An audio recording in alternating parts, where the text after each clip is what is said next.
It's my real honor and pleasure to be visiting today with Dr. Melanie Miller Foster, who is an associate professor in the International Programs Office in the College of Agriculture at Penn State University, and is an amazing champion of innovations in the agricultural classroom. She is day to day responsible for some degree programs in the International Programs Office.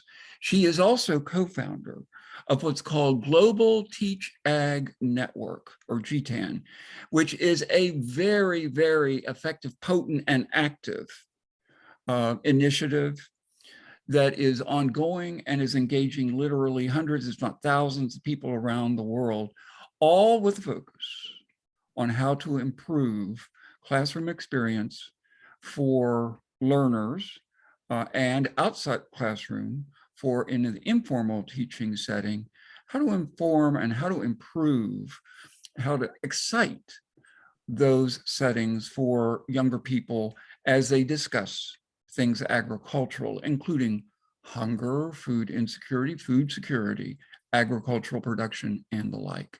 And it's that reason that I'd like to visit with her today based on her experience. She's been a champion, a real champion for the use of arts, particularly poetry, as a new tool in the agricultural classroom. She's also a quilter, so we may hear a little bit about that today too. So Melanie, it's just so great to have you here with us. Really appreciate the time that you're spending with me today. Was there anything about your background that you would also like to share, which I didn't mention? Well, I think you've kind of captured the highlights there. I guess like just one other small thing that I would add is, I think that there's a couple of my background experiences. I was in AmeriCorps in the year after I graduated from college, and then, of course, got involved in a lot of global work. And I think that combination of experiences helped me to develop maybe a more sophisticated global understanding that we have problems here, Yes. in any community where we live. But then there's also these like distant problems or like larger problems that affect our global society. And so that's just like maybe one extra thing I might And that's an mention. important one. You have one foot in the what I call the US domestic agricultural scene, and then another foot in the international. And to be able to span across this, bridge those two worlds, which you do. You and Daniel Foster, the other co-founder of G10, you both do that terrifically. And it's one of the few, as far as I can tell, it's one of the few places, initiatives that does do that. Either, the initiative is focused internationally or in the US, but you span both. Well, so appreciate that insight to your background. So tell us a little bit about how you got religion. And I mean by that, how did you come to kind of begin to appreciate or tune into what I call the power of the arts, and especially the power of poetry as a teaching tool in the agricultural classroom? No, that's a great question. I think that, I was a kid that grew up singing the song "We Are the World," Yeah. right? And that's like such an inspirational song. And I for a long time I thought like, why aren't there more songs about the issues that I care about? And why isn't there some like rallying cry that we can all get behind? And or even like major symbols like visually. And so I think that kind of crystallized in this moment that you were there, Hiram. We were at the AIART meeting in DC, and A it's one of big international agriculture meeting. Yeah. yeah, so you can picture it in your mind where there's people wearing suits sitting at banquet tables. This might be kind of a familiar scene to a lot of people, and of course we're all wrapped up in ourselves essentially, and in this subject matter from kind of a distance. We're worried about our travel plans and our careers and what our organization is doing. And it's very easy to kind of let those day-to-day worries just kind of engulf us. Yes. And, to begin this meeting, a poet came up to the microphone and recited a poem about food insecurity. And I just think that was a moment where all of us focused and we were like, wow, this is a real issue. It affects real people. Like, we need to keep that in the forefront of our minds as we go through this meeting. This is not about us in particular. It is not about kind of these like frivolous things. This is really important issue that happens on the ground. Yeah, I remember that meeting real distinctly. And I think it proved the point that while we absolutely need all of the expertise, all the thought power, all the data, statistics, trend lines, and science to hopefully address the hunger issue, we also need tools that reach out and grab the heart and the spirits of folks. And I think the poem that day that was recited by Aaron R. Did that. I saw people in the audience who had been looking down at their handhelds or taking notes, looking at, all of a sudden kind of look up like, first off, what is this? And then I think they kind of tuned in. So yeah. Well, then, so you have encouraged the use of poetry through the Teaching Ag Network. What are the ways that you're finding that poetry can be used to what I call excite or even ignite students in the classroom? Well, I mean, that's a great question. I think what's really important to think about is how everybody has a role to play in solving these global issues like hunger. And a lot of our work is thinking about, first of all, how can we get everybody rowing in that direction? Right. Right. So we know that that there are many different types of roles to play, and most importantly, there's room for everybody's skill set to contribute. Yes.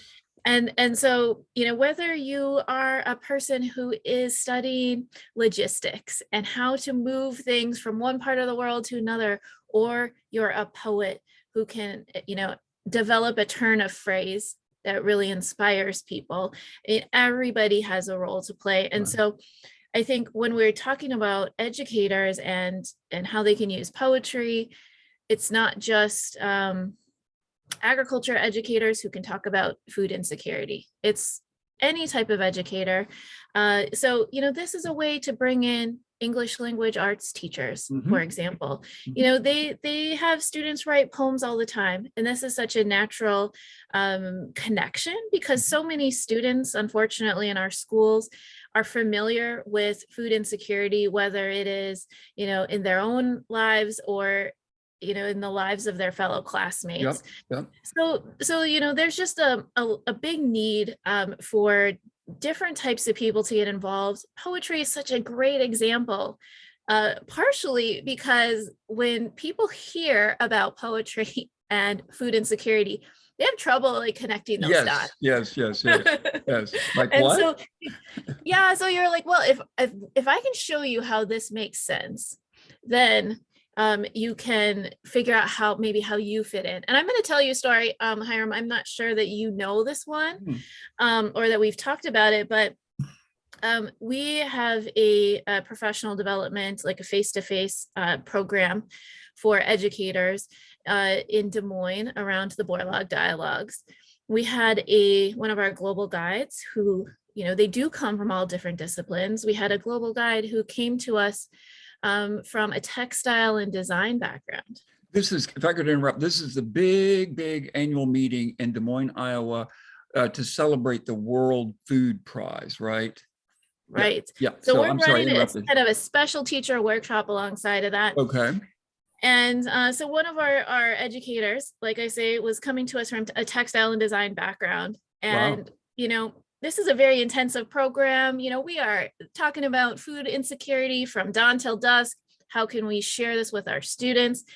We'd been talking about this for days. We had some long days. And then finally on the last day, Hiram, we invited you in to talk about Poetry X Hunger. And she has, expressed that it wasn't until that moment that she understood, as a person with a textile background, that she could contribute to this initiative. Great. And so poetry, textiles, completely different things, but she was like, oh, I understand now. And it was actually kind of scary for me as a facilitator, because I was like, wow, we've been talking about this for like 3 days. But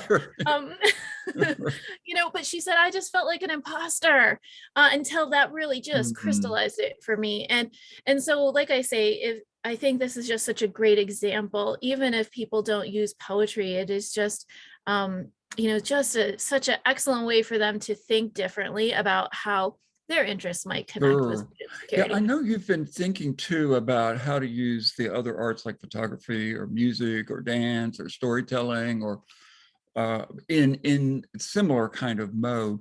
But I'm also just curious, have you yourself used poetry in some of the classes that you've taught there at Penn State? Absolutely. I actually, this is kind of one of my favorite tricks to use as a guest speaker lately. I've used it in my own classes. I can talk a little bit about that, but also as a guest speaker. One of the things that we really had to do during the pandemic when we're Zooming with students is try to find ways to connect with students. Yeah. And so I'll tell you an example from my graduate class, where I had to teach it online, switch to teaching online in spring of 2020. And I didn't know how to connect with students. You have this like sea of boxes and you really just want to make sure they're all okay. But we don't have the ability to kind of check in with everybody. So I gave them some simple instructions to write a haiku. And this was really fun. This is a class that's on Friday mornings. So they had a long week. It was early in the morning. And I just said, hey, think about how you're feeling today. And here's some guidelines for writing a haiku. I'm just going to turn on some soft music for about 5 minutes and, scratch out a haiku on a piece of paper, and then, let's load them into the chat box and we can read everybody's haikus.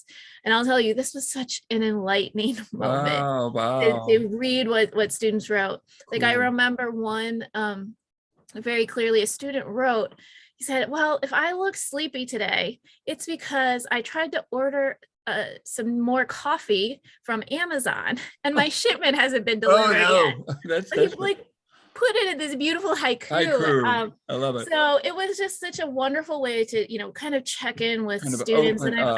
Check in. Yeah. And I've heard like other educators kind of discovering this as well as we come back from the pandemic, that kind of social and emotional learning is a huge focus in the K through 12 realm. And so, finding ways to do that with your students, but then maybe relating it to the course content. I have done this again as a guest speaker. So I have, for example, I went to a really fun class called the Fungal Jungle, and they're studying fungus for an entire semester. Yeah. You can imagine. And, the instructors, we were, a month into the class or so, and they weren't sure, the students are behind their masks. They're not really sure if people were excited about it. And so what I did, spent the first few minutes of class making a present for the two instructors. And I asked students, I said, hey, I'm joining you today, to talk as a guest speaker, but I need to know, what do you know about fungus so far? Like, can you think of like 3 cool attributes of fungus? And I had them write it out in their notebook. And then I was like, okay, great. Now we have some inspiration. And again, I show my haiku instructions. Good. And they wrote some odes to fungus. Oh, wonderful. It was wonderful. And they wrote them on some note cards, and I picked them up and I presented them to the instructors as a present. And they just couldn't stop smiling about that. That's great. It was such great feedback for them to see all the members of the class so excited about fungus. Yeah. Well, I think sometimes the surprise of introducing poetry is part of its gift. And then also just the fact, as you've so beautifully said, it kind of cuts across. It's not maybe an equalizer, but it's something that I think all of us can kind of relate to because we all have ears or eyes. So, well, Melanie, as we begin to kind of close up the visit today, is there anything else that we haven't covered about poetry of hunger or the work that you've done to include poetry in your work more broadly that we haven't talked about that you'd like to point out? Anything? Well, I think those are probably the main points. Of course, I could always illustrate with more examples, but I think we've hit the high notes. Well, we might get you back on mic here before too much longer to do that. What I was going to say is I'm going to fully expect to see some poems, probably haikus, appear in your quilts. So surprise us sometimes with that. But Melanie, it's been just wonderful having you here to hear about some of those great experiences you've had.